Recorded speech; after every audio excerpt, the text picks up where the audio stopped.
ঠিক আছে, আর কেউ কোনো কথা বলবা না, সবাই ক্লাস মনোযোগ দিয়ে শোনার চেষ্টা করো। আশা করি ক্লাসের মধ্যে পড়া হয়ে যাবে। আচ্ছা, আমরা শুরু করছি অ্যানাটমি সাবজেক্ট দিয়ে। অ্যানাটমির প্রথম চ্যাপ্টারে আমরা মোটামুটি কেউ দাগাদাগি করো না, প্রথম চ্যাপ্টারে মোটামুটি আমরা ইন্ট্রোডাকশন নিয়ে আলোচনা করেছি, মোটামুটি আমাদের একটা ধারণা আছে। আজকে আমরা দেখবো 2 নম্বর চ্যাপ্টার সেল চ্যাপ্টারের প্রশ্ন। সেল চ্যাপ্টারে বেশ গুরুত্বপূর্ণ কয়েকটা প্রশ্ন আছে, অনেক প্রশ্ন আছে, তার মধ্যে গুরুত্বপূর্ণ কয়েকটা প্রশ্ন আছে, সেগুলো আমরা দেখার চেষ্টা করব। তার মধ্যে প্রথম প্রশ্ন, ডিফাইন সেল, সেল কাকে বলে, draw and label the typical human cell. একটা হিউম্যান কোষ বা মানবদেহের বা জীবিত একটা কোষ আঁকতে হবে এবং সেটা লেবেলিং করতে হবে। এরপরে আবার ওই প্রশ্নটাই অন্যভাবে এসেছে যে draw and label the different part of a cell. একটা সেলকে আঁকতে হবে এবং বিভিন্ন নামকরণ করতে হবে, তার স্ট্রাকচার গুলো নামকরণ করতে হবে। তো এই প্রশ্নটায় বেশ কয়েকভাবে আসতে পারে বা এসে থাকে এবং অ্যানাটমিতে এই প্রশ্নটা মানে বলা যায় যে অ্যানাটমির প্রাণ আর কি। শুরুতেই এই প্রশ্নটা দিয়েই শুরু হয়ে থাকে। সুতরাং এই প্রশ্নটা খুবই গুরুত্বপূর্ণ, আমরা সবাই একটু মনোযোগ সহকারে দেখবো, ইনশাআল্লাহ ক্লাসের মধ্যে পড়া হয়ে যাবে আশা করছি। তাহলে আমরা প্রথমে যেহেতু চেয়েছে ডিফাইন সেল, সেল কাকে বলে এটা আমরা একটু দেখি যে সেল ইজ দা স্ট্রাকচারাল মানে হচ্ছে গঠনগত, স্ট্রাকচারাল মানে কি গঠনগত, এন্ড ফাংশনাল কার্যগত, এন্ড কি ফাংশনাল মানে কার্যগত, ইউনিট মানে একক। অর্থাৎ সেল হচ্ছে কোষের গঠনগত এবং কার্যগত একক। তাহলে কি বললাম, cell is the structural and functional unit of living organism. অর্থাৎ লিভিং অর্গানিজম মানে জীবিত কোষ বা জীবিত প্রাণীর, অর্গানিজম মানে প্রাণ বা প্রাণী, লিভিং মানে জীবিত, তার মানে জীবিত একটা প্রাণীর পুরো দেহের একক হচ্ছে কোষ। আমরা বলতে পারি যে একটা বিল্ডিং এর ইট, অর্থাৎ অনেকগুলো ছোট ছোট কে গেঁথে গেঁথে গেঁথে একটা বিল্ডিং তৈরি করা হয়।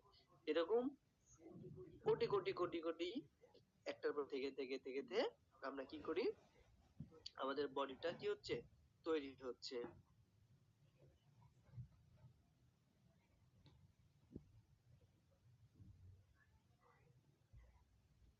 ওকে, তারপরে বলছে যে হিউম্যান বডি মানব দেহ কন্টেইন ধারণ করে, কি করে ধারণ করে, কন্টেইন মানে ধারণ করে, অ্যাবাউট প্রায় 100 trillion 100 trillion or more than cell বা তার চেয়েও বেশি। অর্থাৎ একটা প্রাপ্তবয়স্ক মানুষের দেহে প্রায় 100 ট্রিলিয়ন বা তার চেয়েও বেশি কি থাকে, কোষ থাকে। এই একটা কোষের আবার সাইজ রয়েছে, যে cell size are about 5 to 50 micrometre, মানে প্রত্যেকটা সেল প্রায় 5 থেকে 50 মাইক্রোমিটার পর্যন্ত হয়ে থাকে। এবং এই প্রশ্নটা এখানেই শেষ, গুরুত্বপূর্ণ একটা প্রশ্ন, ডেফিনেশনটা ঠোঁটের আগালে রাখতে হবে এবং ভাইভাতে প্রায় প্রশ্ন করে থাকে এবং এক নিঃশ্বাসে যেন আমরা বলে দিতে পারি। তাহলে মোটামুটি একটা ধারণা পেলাম। আমি আরেকবার বলার চেষ্টা করছি, দেখো, cell is the structural and functional unit of the living organism. একটা জীবিত প্রাণীর গঠনগত এবং কার্যগত এককটাই হচ্ছে তার কোষ বা cell. Human body contain about 100 trillion or more than cell, অর্থাৎ মানব দেহ প্রায় 100 ট্রিলিয়ন বা তার চেয়ে বেশি কোষ ধারণ করে। Cell size are 5 to 50 micrometre, 5 থেকে 50 মাইক্রোমিটার পর্যন্ত হয়ে থাকে। এই হচ্ছে আমাদের সেলের ডেফিনিশন। পরের অংশে বলছে draw and label a typical human cell. একটা টিপিক্যাল হিউম্যান সেল আঁকো, একটা টিপিক্যাল হিউম্যান সেল আঁকো এবং তার ড্রয়িং করো। এবার আমরা এখানে একটা চিত্র এঁকেছি, চিত্রটা যদি কঠিন মনে হচ্ছে আমি একটু খাতায় আঁকার চেষ্টা করবো, তোমরা একটু সবাই নিজ নিজ খাতা নিয়ে নাও। আমি একটু খাতা আঁকার চেষ্টা করবো, তোমরা সবাই একটু নিজ নিজ খাতা নিয়ে নাও। ওয়েট,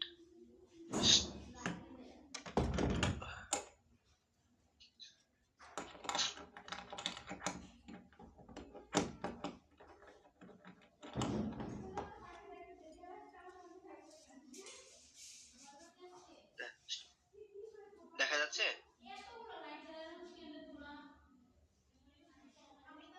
দেখা যাচ্ছে?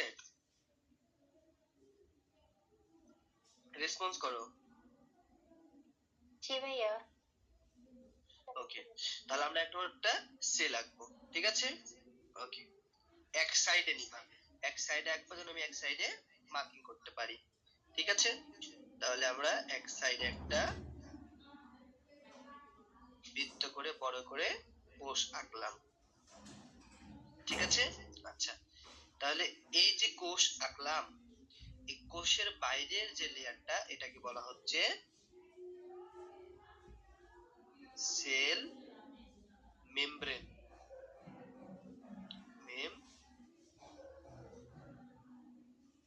মেমব্রেন অর্থাৎ কোষ প্রাচীর, অর্থাৎ কি কোষ প্রাচীর। এর ভিতরে হচ্ছে অনেকগুলো সাবস্টেন্স থাকে, আমরা এখন ধাপে ধাপে জানবো। তাহলে বাইরের যে পর্দাটা এটাকে বলা হয় সেল মেমব্রেন বা কোষ প্রাচীর। আমরা জানি যে একটা সেলের মাঝখানে একটা বস্তু থাকে, যেটাকে বলা হয় নিউক্লিয়াস। যেটাকে বলা হয় কি নিউক্লিয়াস। আচ্ছা, এটা এটা আমরা আরেকবার আঁকি, এটা ভালো হয়নি, আরেকবার আঁকি, এটা একটু মিস্টেক হয়েছে। তাহলে আবার একটা সেল আঁকি, তাহলে আঁকলাম, তাহলে এটার নাম কি সেল মেমব্রেন। ওকে, মাঝখানে একটা পর্দার একটা গোল চাকতির মতো থাকে, যেটাকে বলা হয় কি নিউক্লিয়াস, ঠিক আছে? এটা হচ্ছে নিউক্লিয়াস।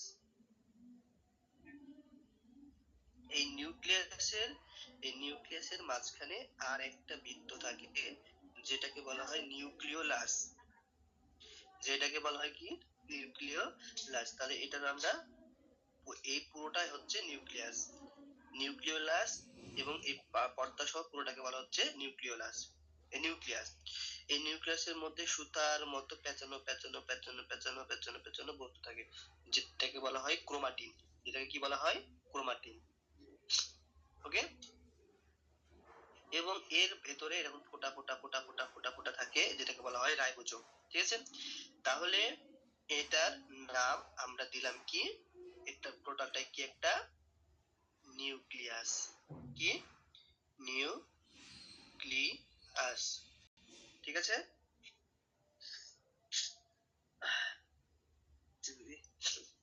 এটার নাম কি নিউক্লিয়াস। এই যে এই যে পর্দা দেখতে পাচ্ছ, এটা এই যে এটা এটা এটা এটা এটা হচ্ছে নিউক্লিয়ার মেমব্রেন, নিউক্লিয়ার মেমব্রেন,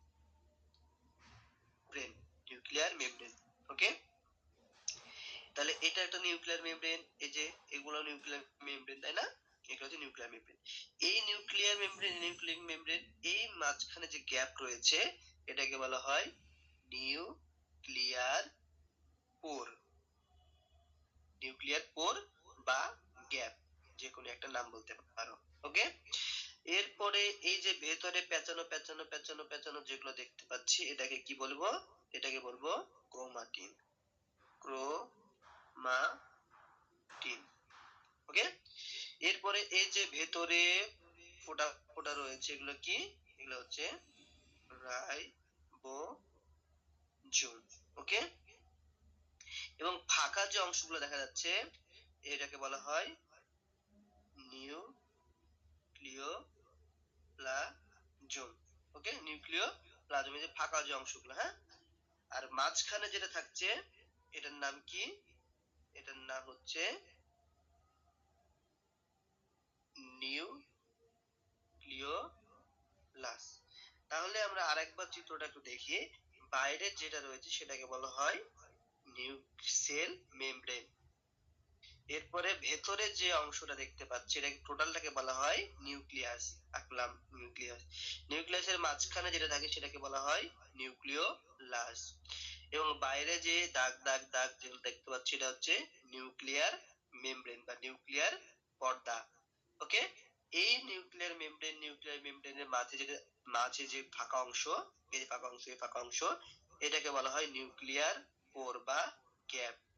এরপরে সুতার মতো পেঁচানো পেঁচানো যেগুলো দেখতে পাচ্ছি সেগুলোকে বলা হয় ক্রোমাটিন তন্তু। এরপরে এই যে ফোঁটা ফোঁটা যেগুলো দেখতে পাচ্ছি এগুলোকে বলা হয় রাইবোজোম।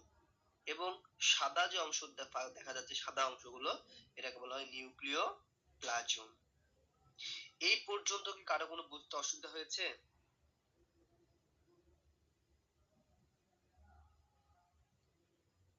এই পর্যন্ত বুঝতে কি কারো কোনো অসুবিধা হয়েছে?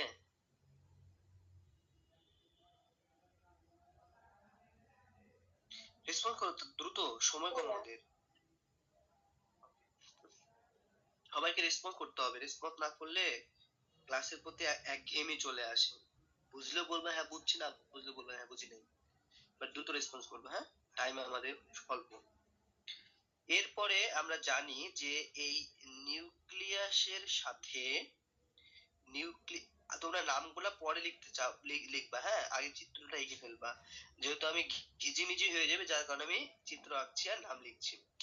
এই নিউক্লিয়াসের সাথে এইরকম পেঁচানো পেঁচানো একটা বস্তু থাকে, ঠিক আছে? এর নিচেও আবার আর একটা পেঁচানো পেঁচানো বস্তু থাকে। এটা আমি নিচে না দিয়ে আমি এক সাইডে দিই। এক সাইডে দিলে এর নিচে দিলে ভালো হয়, নিচে দিলেই ভালো হয়। সাইডে নিচে সাইডে দাও, এই সাইডে দাও। ওকে, ঠিক আছে। তাহলে এটা একটা বস্তু, এটা একটা বস্তু, এটা আর এটা সেম, একটু পার্থক্য এটাতে ফোটা ফোটা ফোটা ফোটা ফোটা ফোটা রয়েছে, এটাতে কোনো ফোটা ফোটা ফোটা ফোটা নাই।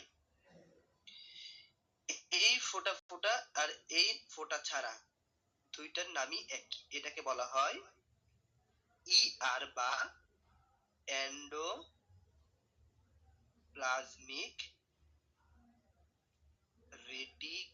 রেটিকুলাম। এটার নামও তাই, এটার নামও তাই, এন্ডোপ্লাজমিক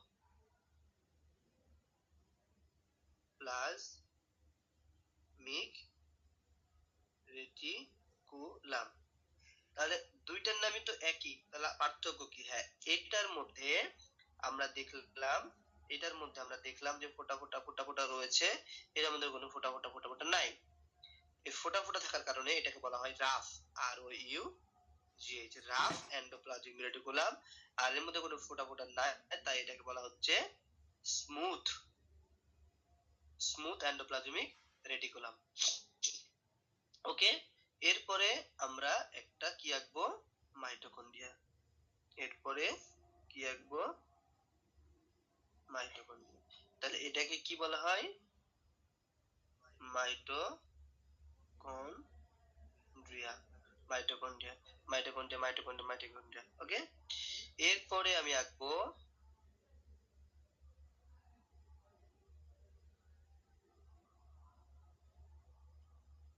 এটাকে বলা হয় Golgi complex, Golgi Golgi complex. ওকে।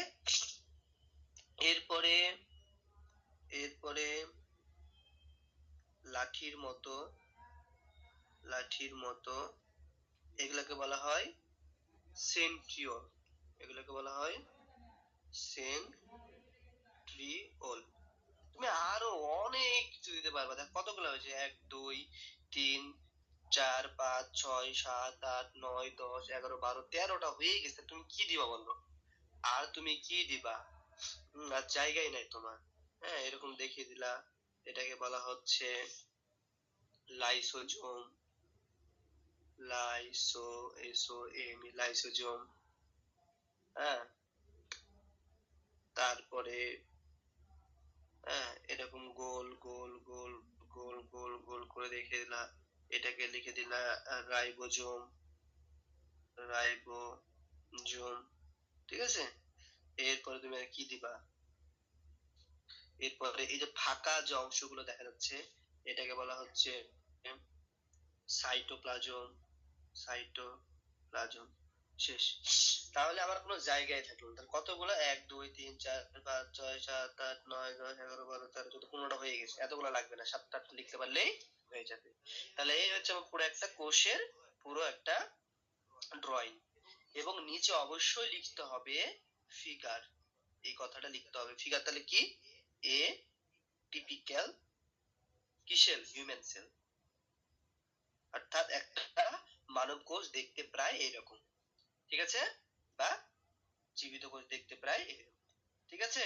তো তোমরা পুরোটা একবার দেখো, কোথাও কোনো জায়গাতে বুঝতে অসুবিধা হলে আমাকে জানাও, ঠিক আছে। আমি 1 মিনিট সময় দিলাম।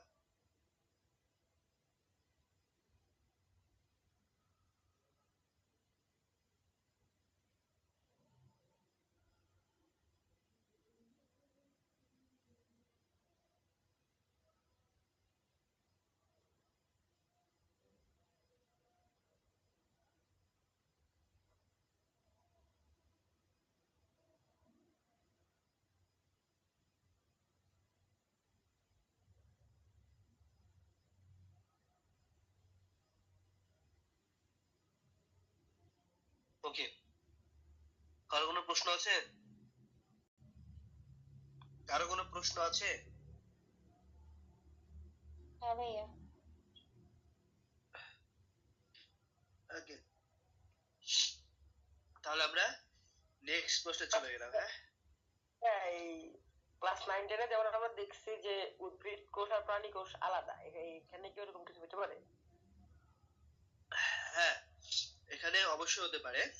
আচ্ছা একটু যদি বলি কিরকম আলাদা, হ্যাঁ অবশ্যই হতে পারে, কিন্তু যেহেতু তুমি মেডিকেল সাবজেক্টে পড়ছো, এখানে প্রাণী কোষ কখন রাখতে বলবে না, এখানে কখনো প্রাণী কোষ আঁকতে বলবে না, এখানে তো সবসময় লিভিং কোষই দেহ, মানব দেহ কোষই আঁকতে হবে, ঠিক আছে। পার্থক্য দেখবা যে প্রাণী কোষে কোনো কোষ গহ্বর থাকে না, এমসিকিউর জন্য আসতে পারে, প্রাণী কোষে কোনো কোষ গহ্বর থাকে না, কিন্তু উদ্ভিদ কোষে সবসময় একটা কোষ গহ্বর থাকে, অর্থাৎ কোষের মধ্যে একটা ফাঁপা জায়গা থাকে, যেটাকে বলা হয় কোষ গহ্বর। এছাড়াও আর একটা পার্থক্য হচ্ছে যে প্রাণী কোষে হচ্ছে তোমার কোষ প্রাচীর থাকে, কিন্তু ইয়াতে সরি, উদ্ভিদ কোষে কোষ প্রাচীর থাকে কিন্তু প্রাণী কোষে কোনো কোষ প্রাচীর থাকে না। এই তো মূল পার্থক্য, এই দুইটাই তুমি বলতে পারো। কিন্তু এমসিকিউ এর ক্ষেত্রে তোমাকে এরকম আসতে পারে যে এই লিভিং কোষের মধ্যে আবার 2 ধরনের রয়েছে, একটা হচ্ছে প্রকৃত কোষ, একটাকে বলা হয় অপ্রকৃত কোষ, একটা ইউনিলিয়াল, একটা বলে মাল্টিলিয়াল, এগুলো আমরা ধাপে ধাপে জানবো। কিন্তু চিত্রের ক্ষেত্রে তোমাকে শুধু এই চিত্রটাই আসবে যে একটা হিউম্যান সেল, টিপিক্যাল একটা হিউম্যান সেল রাখো, উদ্ভিদ কোষ কখনো আঁকতে দিবে না, ঠিক আছে। এর মধ্যেও কিছু কিছু ভাগ রয়েছে, সেগুলো আমরা ধাপে ধাপে জানতে পারবো, এই অধ্যায়ে আরো অনেক কিছু করার আছে, আমরা সেটা জানতে পারবো। যে আমাদের যে কোষ, আমরা যে কোষ, সেই কোষ আবার ব্যাকটেরিয়ার কোষ কিন্তু এক না, ছত্রাকের কোষ কিন্তু আলাদা, ব্যাকটেরিয়ার কোষ আলাদা, শৈবালের কোষ আলাদা, মানবদেহের কোষ আলাদা, এরকম আমরা ধাপে ধাপে জানবো, ঠিক আছে। কোনো কোনো কোষের দেখা যায় নিউক্লিয়াস সম্পূর্ণ থাকে, যেমন আমাদের কোনো কোনো কোষের নিউক্লিয়াস সুসম্পূর্ণ থাকে না। আমরা জানি যে নিউক্লিয়াসে 5টা প্রোডাক্ট, মানে 5টা সাবস্টেন্স অবশ্যই থাকতে হবে, সেটা যদি থাকে তাহলে সেটাকে বলা হয় প্রকৃত কোষ। আর যদি 5টা কন্টেন্ট বা 5টা সাবস্টেন্স যদি পরিপূর্ণ না থাকে একটা নিউক্লিয়াসের মধ্যে, তাহলে সেটা প্রকৃত কোষ হতে পারবে না। এটা আমরা ধাপে ধাপে জানার চেষ্টা করবো, ঠিক আছে। পরীক্ষার মধ্যে আসলে এটাই আসবে যে ডিফাইন সেল এবং drawing level of typical human cell, একটা হিউম্যান সেল আঁকো, এই পর্যন্ত, ঠিক আছে। উদ্ভিদ কোষ কখনোই আঁকতে আসবে এটা, বিশেষ করে আইএসটি তে বা ম্যাথসে, বুঝছো এবার? এখন বুঝছো? জি ভাইয়া, বুঝছি। ওকে, আমরা তাহলে এবার 2 নম্বর প্রশ্নে গেলাম। হ্যাঁ, ওমা এবার কি অবস্থা, দাঁড়া প্রশ্ন ঠিক করি আগে। তোমরা কিন্তু নোট করতেছো কিনা আল্লাহ জানে, বুঝতেছি না আমি কিছুই। তবে যে করতেছো, আজকে বললাম লিখে দিতে পারো, সে অনেক ভালো কিছু করবা। আর যে অলসতা করে রেখে দিচ্ছ ঘুরে ফিরে, কোনো লাভ নেই। মোবাইলের মধ্যে রেখে দিয়ে কোনো লাভ নেই। নোট যত করে তুমি ড্রা করবা, মোবাইলের মধ্যে রেখে দিয়ে কোনোই লাভ নেই। ওকে, তো ধরো প্রতিদিনের পড়াটা প্রতিদিন অবশ্যই নোট করে নেবে। হ্যাঁ, আচ্ছা, আজকে আমরা 2 নম্বর প্রশ্নটাও দেখে ফেলবো। 2 নম্বর প্রশ্নটা দেখো কি বলতেছে, যে what are the component of cell. সেলের কম্পোনেন্ট গুলো কি বা উপাদান গুলো কি, আমরা একটু আগে পড়লাম, ওইগুলো শুধু নামগুলো লিখতে হবে। ঠিক আছে, ওকে। আমরা জানি যে সেলকে প্রধানত 2 ভাগে ভাগ করা হয়, একটা হচ্ছে সেল মেমব্রেন আর একটা হচ্ছে প্রোটোপ্লাজম। আচ্ছা, সেল মেমব্রেন কি আমরা দেখলাম, বা সেলের বাইরে যে পর্দা সেটাকে বলা হয় সেল মেমব্রেন বা কোষঝিল্লি।